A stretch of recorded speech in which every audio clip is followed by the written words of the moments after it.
Very good morning, guys. What's poppin' YouTube? Welcome back to Two Brother Vlogs. You know what video this is? We are going to review the Suzuki not this one, not the Bergman today, but the Hayabusa. the one, the only, the legendary, the Doom bike. We have it here. We have the mighty Hayabusa in our garage. I have not ridden it yet. I know, look at him go bonkers looking at the Hayabusa. So yes, I have ridden it. I got it home. yes, I was wearing shorts so I couldn't ride it that day, but yes, we have, oh my god, it's got a gold chain. So this bike actually belongs to a friend of ours. He's got it about a year and a half ago. I haven't ridden it yet. This is going to be the first time I am ever going to ride a Hayabusa in my life. And also we are actually looking at the prospects of bikes. So this is one. Why not? Why not? Why actually, not? right? Not this. This is the Gen 2. We will ride the Gen 2 and get experience of the Gen 3. Yeah, the Gen 3 has got so much more technological advancements over this. The only, what do you call, safety aid which this bike has is ABS.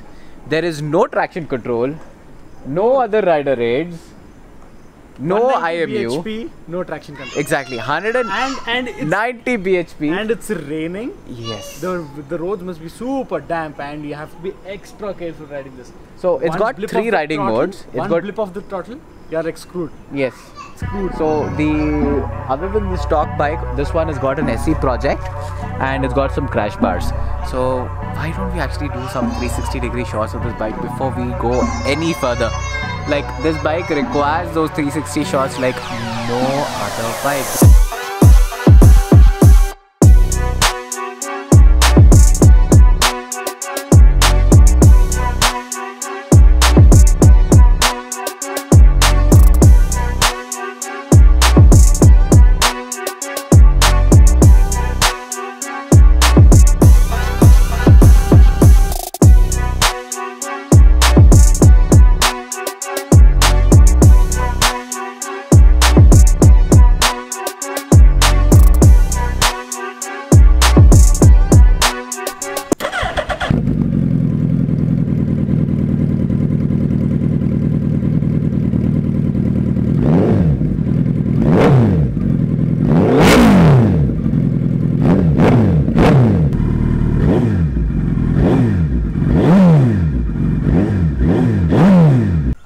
Before we actually go on this bike for a small spin, I'd like to really thank Anand. Anand is the owner of this bike. He's also started an application on both the iOS as well as the Android for motorcyclists. It's called RevYourSoul. You can actually see it here. So it's an app where motorcyclists from different platforms, they can actually join together for rides. You can create your own rides and all. I'll make a dedicated video with Anand what his app is all about. But I recommend you guys to actually install it. Both of us are on it. We go on rides it once in a while whenever we get time on that as well. So please download it. It is something for the bikers community as well. Something which is developed indigenously in India for us bikers. So coming back to this bike here, it is 190 horsepower with 150 Newton meters of torque. Seat height. It is a short bike. I'm particularly not a very tall person. But I can flat foot both my feet that way, so it is very short. Even a person who's 5'4", 5'5" can easily flat foot on this bike. But what I feel is, if a person is like super tall, like above 6 feet, he'll be cramped on this bike. Probably yes, because of the foot pegs which are quite highly placed. This is quite loud for me and students liking the SE project. The stock will be fine. It is plenty loud enough. This grabs attention no matter where you go from a kilometer away. The bike itself grabs attention. Yeah. And the exhaust is like next level. Yeah. People can hear you like 4 lanes apart. Easily. Come closer, I'll show you what this bike has got to offer when it comes to electronics. As I told you, it has nothing. So that's it. This is the basic dash. You have your fuel gauge, your rev meter, which is redlining at close to 11,000 RPM. Your gear indicator in the middle, time and the odo, your speedo clock. It goes up to 280 and then beyond that it doesn't, because this bike is limited to a speed of 299 kilometers per hour. And to the next of that, we have the temperature gauge. That's it. This bike is bare bone. There are 3 riding modes on this bike, which can be accessed by these buttons here. Mode A, B and C. There is no specification on how much power that is each mode produce, but mode C is apparently the lowest power, which is ideally used in the rain. But actually missed on one point. Though the bike is big, it's heavy. It's as heavy as the Africa Twin. The seat is extremely comfortable. You can happily sit on this all day. Though I don't have natural padding, but the seat is heavily cushioned. And the tank capacity surprisingly is what, 20 liters? We read that on Google, but 20 liters on this bike, I'm pretty sure it will give a mileage of less than 10 kilometers per liter. I don't know, we need to ask the owner again. But wow, yaar, Hayabusa. It is not as aggressive, huh? It's not as aggressive as any super sports. In fact, it is not as aggressive as a Thruxton also. Yep, you can say that. The legs are actually fairly okay. The body is slightly bent over, but the mirrors are extremely good. I have ridden this bike yesterday while getting the bike to our house. The mirrors were extremely good, but oh boy, I missed that traction control. It was pouring rain yesterday when I was getting the bike, and I breathed the throttle while overtaking a person, and the rear was sliding, I'm sorry, and it did that power slide, and then I had to cut off the throttle. The last time when I rode a bike which did not have traction control, a proper riding, was on the Benelli, and that bike produces not even 1/4 of this bike's power. So we'll take for a small spin near the community itself, and let's see how it feels. Oh boy, my first take on this Hayabusa. I was actually in the military area, so I couldn't shoot immediately after getting on the motorcycle. And look at this, I'm at 30 kilometers per hour in 3rd gear, and this thing has no problem chugging along. The only problem is this GoPro, it's gonna get a lot of these sounds from the bike, and I have to be careful with all these speed breakers because of the low ground clearance. I was actually at 50 kilometers per hour in 5th gear, or should I say 40 kilometers per hour in 5th gear, and this bike had no problem in chugging along. I'll show that to you in just a bit when we actually get onto the proper road here. But it is not the most aggressive motorcycles to ride. It does heat up. Obviously, I just started riding it, so there's no engine heat as we speak. But it's almost a 1300cc motorcycle, so it's bound to heat up. And oh boy, the presence, the way people are actually looking at us is amazing. Look, every single person turns around. I don't know whether it's for the sound or the way this bike looks. It just attracts eyeballs in our country like no other machine. Test for the... wow. Suspension is not the most aggressive, so it's fine. It can take our roads quite easily.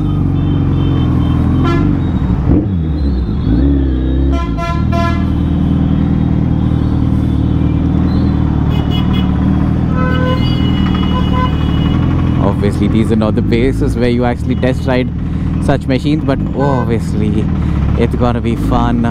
Look at those eyeballs again.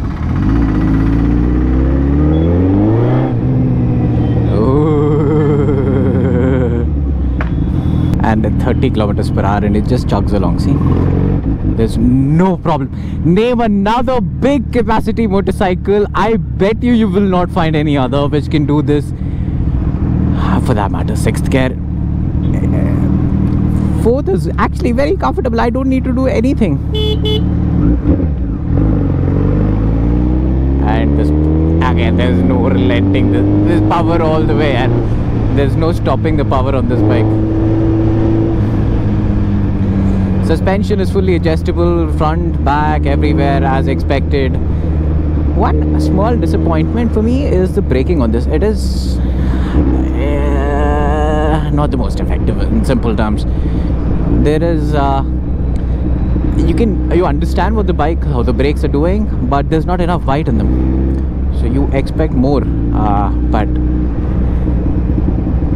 there isn't as much bite as what you expected. Again, I'm comparing it to the likes of my Thruxton and the Multistrada. It's got better brakes than the Africa Twin, obviously, but not as good as the Thruxtons or the Multis, which are M50 monoblocks. The new one I think will resolve that, but oi. Sweet sounding stuff, eh? I'm short of words in actually riding this bike because I'm just in awe at how easy it is actually to ride such a mental machine in even in the stop and go traffic. Now in this traffic I can actually slowly feel the heat creeping in, but nothing which is very uncomfortable yet. So again, once on the highways, these bikes perform beautifully, they won't have any problems, but stop and go traffic is the worst for any big capacity motorcycles, and the worst I have seen is actually the Multistrada of all the bikes I have ridden in the city for a prolonged period of time.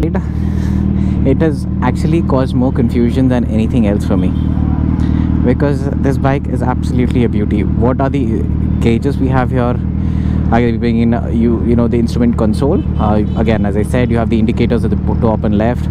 You have shift gauge light and a high beam flasher there. And when it comes to the controls here, you have the engine start stop, the modes ABC, which I was talking about, the selector for that, the engine starter, the horn indicators, and the switch gear quality, not the best, but again, for the bike,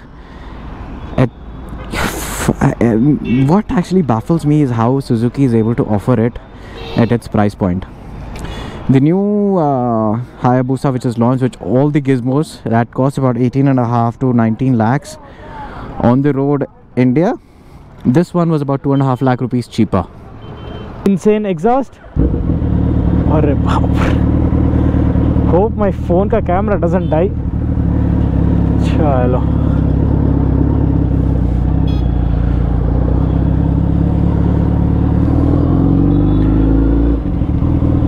Second gear. This bike has so much power and torque, you can really pull in any gear from any speed. Let's see, Rohit said ki 40 kilometers per hour in 5th gear is a breeze. Yeah, see, no knocking at all. And I'm pretty sure this will go more than 250 in the same gear, from 50 to 250. The horn is shit, but who needs a horn when there's a that exhaust, right?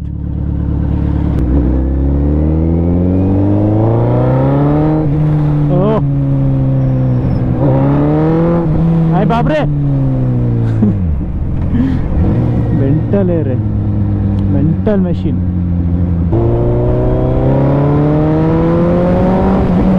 Oh shush.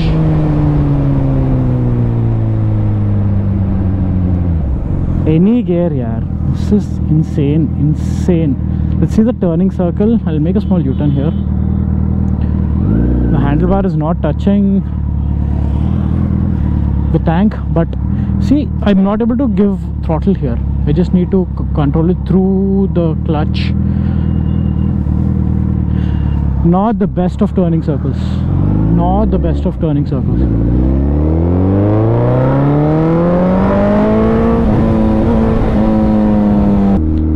The bike is not that difficult to ride. It's easy. The power is very linear. It doesn't have like a surge where it goes bonkers. It's very linear, but it is too much. So because of that, you have to be very aware of how much throttle you're giving. But you know, if it tempts you, you know, that speed tempts you. If you give a lot of throttle and you are way easily in triple digits speeds, more than easily, it can easily cross 200 kilometers per hour in a snap.